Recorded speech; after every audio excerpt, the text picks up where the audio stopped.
The current national defense strategy lists the Indo-Pacific region as the Defense Department's, quote, priority theater. The explosive growth of China's Navy fleet and other actions in the South China Sea will likely make that the case for a long time.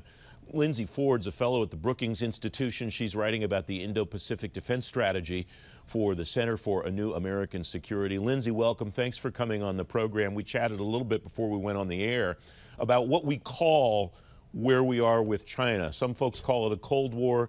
You said you're not sure you would do that. What's the difference and why does that matter, Lindsey?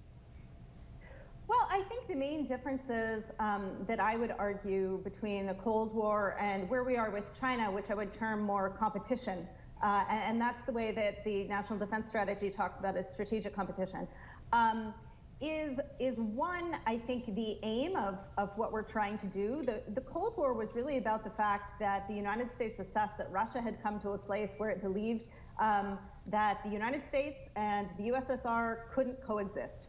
And at some point, both sides were essentially trying to ultimately bring about the demise of the other. That's not what we're trying to do with China. Where there is a similar comparison, I think, is the fact that the Cold War was cold was a reflection of the fact that we didn't go to war. And while we certainly are going to be competing with China in a lot of areas, economically, technologically, and you see that playing out right now, we have the same desire to not actually see a war occur between the US and China. And that's why I really emphasize in this paper that what we need to be thinking about is deterrence, essentially how you prevent war or conflict from coming about. To do so in this work, you make three recommendations, three proposals. The first is prioritizing the operational challenges present in the Indo-Pacific in force design and posture. Regarding the force design, we've just seen over the last week or so Secretary Esper endorsing the idea of a 500-plus ship Navy fleet and drastically changing the structure, the kinds of ships that comprise that number. Does that fit with the vision that you had when you put this work together, Lindsey? Yeah, I think there's a lot of similarities in what they're talking about with the new ideas for Navy force structure. And basically, you're contending with a couple of realities here. One is that if you look at the latest report that came out of the Pentagon, they say the reality is that China's Navy is enormous and is bigger, at least in the number of ships right now, than what the US has in the Pacific. And that's going to be an increasing problem for us. So a part of this is recognizing the challenge of scale that we're dealing with. Another part of it is the fact that we're talking about a lot of unmanned systems, smaller, more ships and assets, but also unmanned systems. And what that means is they're what we would call attritable, meaning that if you have a whole lot of Chinese missiles coming at them, which we do, that you don't only have a very small amount of large, extremely valuable naval assets that the Chinese can knock out right at once, but that we have a lot of smaller systems that are unmanned, and therefore if you lose them, it doesn't necessarily mean that you lose the entire conflict. Also means that they're potentially more easily replicable and replaceable, right? It does, yes.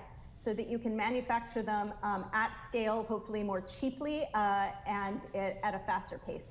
The other two recommendations that you make, I tied together as I read them, and I apologize if I inferred something that wasn't there in your work, Lindsey, but you write about modernizing U.S. military training and exercising programs in the Indo-Pacific and strengthening U.S. alliances in the region. Strikes me that those are two elements that should be very tightly tied together. Is that fair to say? It is fair to say. So I think the reality when we look at the complexity of the military challenge that we face from China right now and the scale of Chinese forces is that the United States needs to be working under the assumption that were there to be a crisis or a contingency, we need to be fighting alongside our allies. And so what that requires is you have to think about training alongside allies together with them in the kinds of possible crises or contingencies that we could face. That means both on a day-to-day basis, operating together in places like the South China Sea, where China is maintaining massive amounts of Coast Guard and naval vessels, all the way up to were there to be, unfortunately, a contingency or a conflict situation, Do we have the right procedures in place? Are we interoperable? That we could operate together with our allies seamlessly and know how to respond. We have about a minute and a half left, Lindsey. Who is or are our greatest potential allies in that region of the world, but that we're not maximizing those relationships right now? Where does growth potential exist for ally relationships in that part of the world? Sure. Well, our treaty allies, we have 5 of them. I don't think we're going to take on new treaty allies, but I think there are great opportunities to enhance our military partnerships.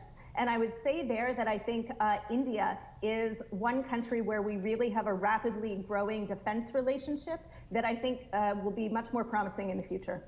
Lindsey Ford, thank you very much for joining me. It's great to have you on the program. Thanks very much.